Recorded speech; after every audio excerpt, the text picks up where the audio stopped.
everyone, and welcome to the GSM Sprite Spotlight. So I'm sure you recognize this gentleman from a few weeks ago, but when we did that, we actually made a point that Jerry has so many stories and so much of a life experience that we felt we had to come back to it. So what I'm going to start doing is every now and again, I'm going to bring Jerry back in and touch on a specific area in his life.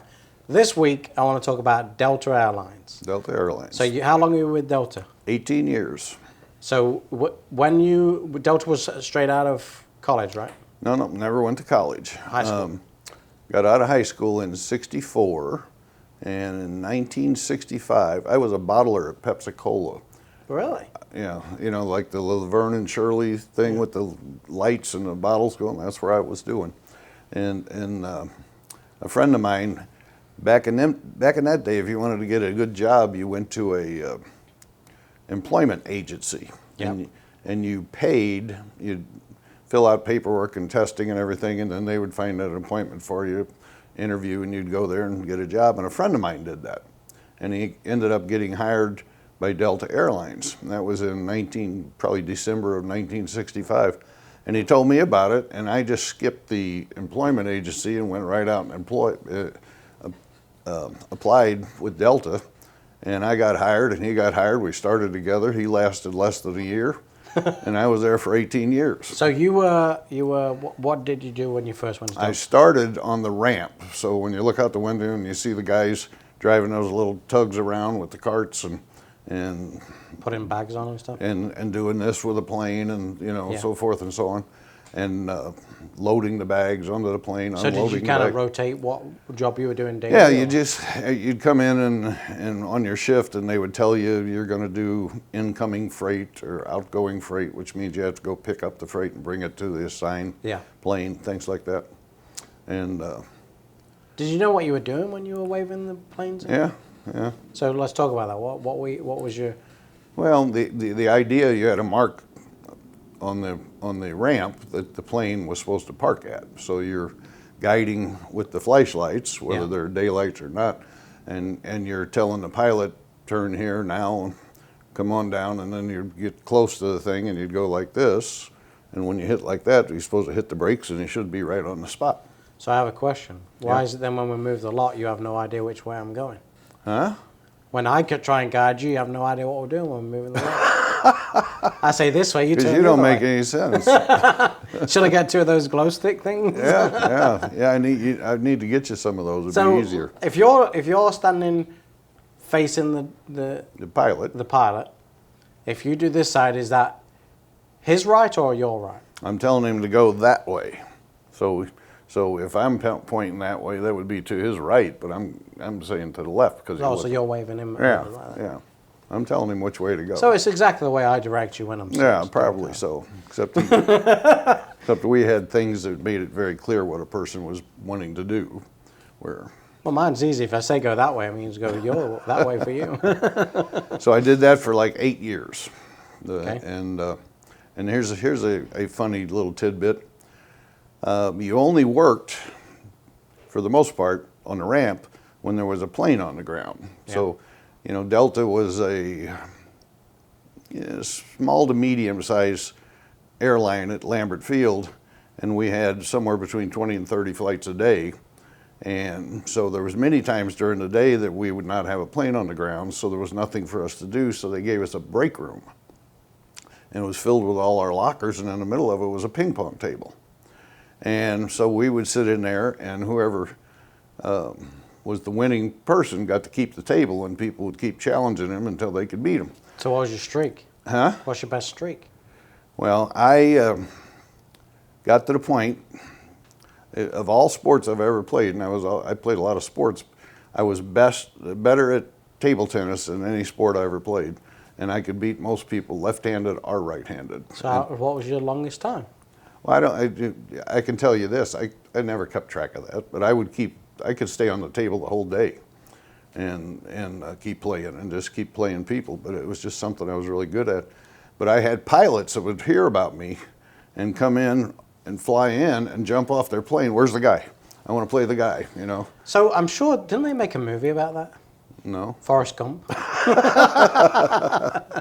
No, but it's something I miss dearly. One of the things about aging is you just the things in your memory that you used to be able to do, sports in particular, that you can't do anymore. And, Yeah, your and brain could do it, your body can't. I'm sure I could still play table tennis and probably play at a pretty good level, but my eyesight, you can't process Yeah. that fast anymore, the reflexes. But so that's, I wanted to throw that in because that was a large part of the job. Yeah.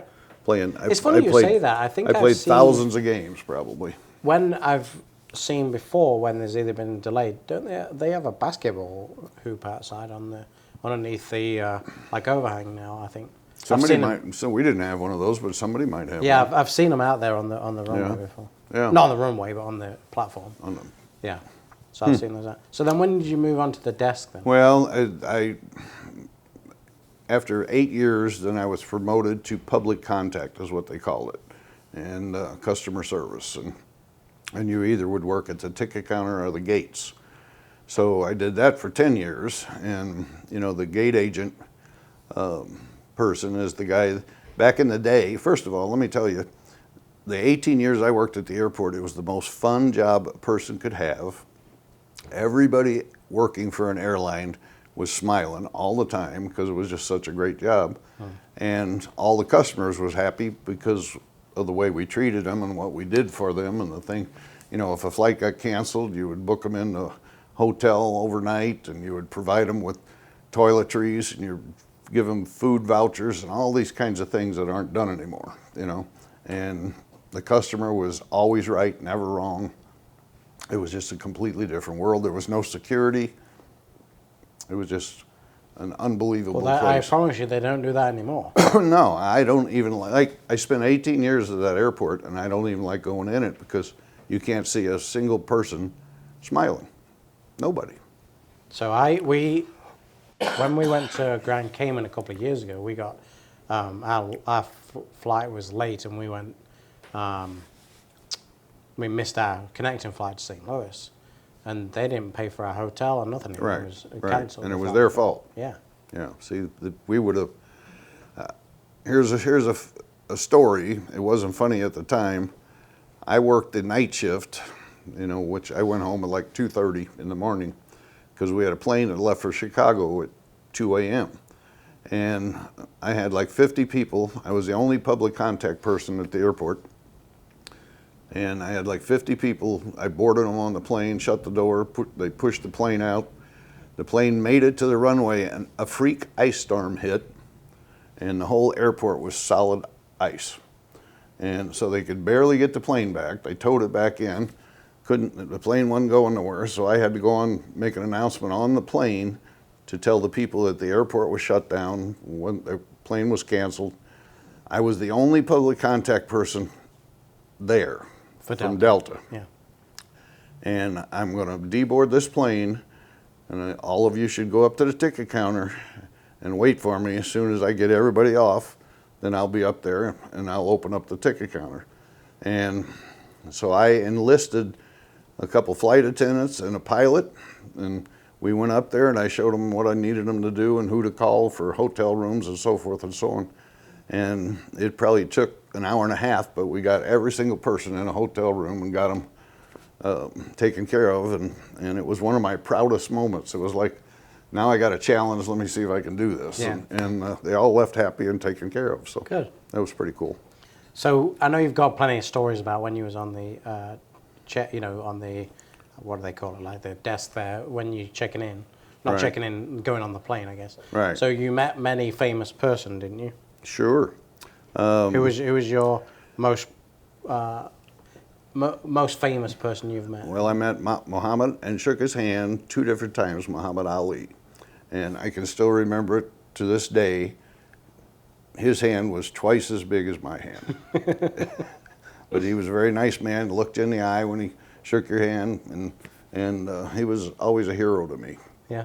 And So how did that come about? He was just getting on the plane? it was 2 different times, and both of those times I wasn't working the gate, I was working the ticket counter, and they brought him to the ticket counter with his entourage, and then we didn't have security at that time, but then I escorted him, just a Delta representative, to take him to the gate and get him boarded on the plane. So that was. So I guess back then they didn't have private planes. No, I guess not. I don't know the reasoning behind it, but there was a lot of famous people that came through there. Anyone else that stood Yeah, out? Dolly Parton. I met her. Dick Weber. A lot of the people that traveled often. And Dick Weber was one of them, and Lou Brock was another one, and would come to the ticket counter, and they had time to kill, and they would hang up there. Well, if we weren't busy, they'd shoot the breeze with us, you know, and Yeah. and they were just normal, everyday people. Any specific story that stood out? No, Kind of a strange situation? no. I mean, the biggest story about Lou Brock is after 18 years, I lost my job with Delta. That's a whole nother story, and Lou Brock had 2 stores in the airport that he owned, one gift shop and one sports store right next to each other. And he hired me to manage his 2 stores. So I worked for him for. Did he hire you just because he knew you from the gate? Yes, he hired because he knew I knew passengers, and that would be the clientele. So that was his motivation. So he behind sought it. after you?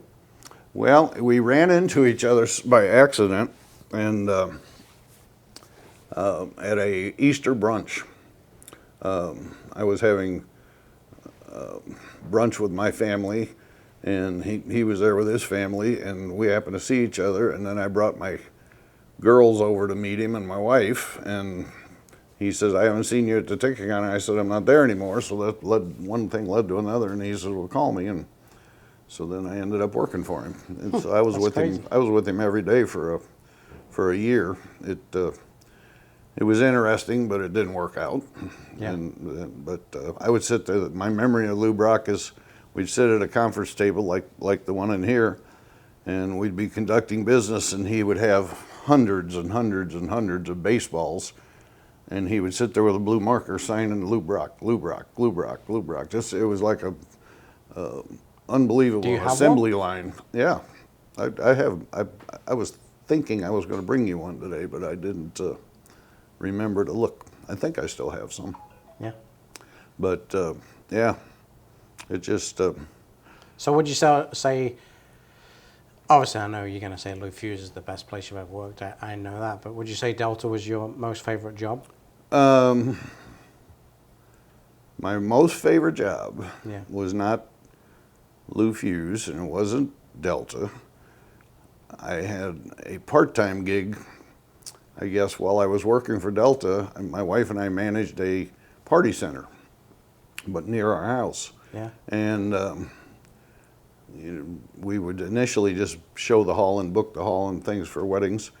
And then I got interested in it, so then I was bartending. And then somehow there was disc jockeys came in, and I told the owner, I says, if you buy the equipment, I can do a better job than they can. So I was the disc jockey for the place. Jeez, we got a resident DJ on our You didn't hands. know this? No, I didn't know. And this, That's exactly why we're doing this. Yeah. So at any rate, it was the most fun job I ever had in my life, and it was the way they do it nowadays. It's all on A laptop. Yeah. Now I had 2 turntables, and I had a mixer in between, and I had a collection of 45s, and I had a collection of 33s, albums. And if somebody came in and asked me for a song, I knew where I had them in alphabetical order, and I'd pick the song out and put it on there, and you'd have to have another song ready to go on the other turntable when this one empty. It was over, but the most fun thing about it was the most powerful job I've ever had in my life. I could make you stay all night if I wanted to, and I could make you go home if I didn't feel like doing it. Just depending on what I put on, Yeah. And I was really good at it because I could judge a crowd and by what music I'd sample. I'd play a little of this, a little of that, and then I would know see which one filled what the they dance floor responded the most, to. And some people that do that job play what they like and never get the crowd involved. And it was just the most fun powerful job I ever had, you know. Well, that's awesome. I learned another little snippet. You didn't know that one, huh? I never knew we had DJ JP on the Yeah. on the staff. So that's all I got this week. You have anything else about Delta you want to bring up? No, it just, you know, when I was working the gates, here's a sample. Ladies and gentlemen, Delta Airlines Flight 457 nonstop service to Chicago O'Hare Field is available for passenger boarding. We're going to board the aircraft from the rear towards the front by row numbers. The row numbers on board are 1 through 39. We're going to start with rows 29 through 39. I'd like to remind you there's no smoking outside the gate area. This was back in the days when everybody was smoking. And I want to thank you again for flying Delta Airlines. That's pretty impressive that you remember that. Let me ask you, so you had a Delta voice too? Yeah, that's the way you did it. Cool, that's awesome. Thanks again, Jerry, for keeping us up to speed on your life. You know, maybe we'll be able to have a video book on this later on. Be cool. As always, every loop fuse forward, we can replace the car but not the customer. Thanks for joining me, and I'll see you all next week. Where's that? I got two devils in a man.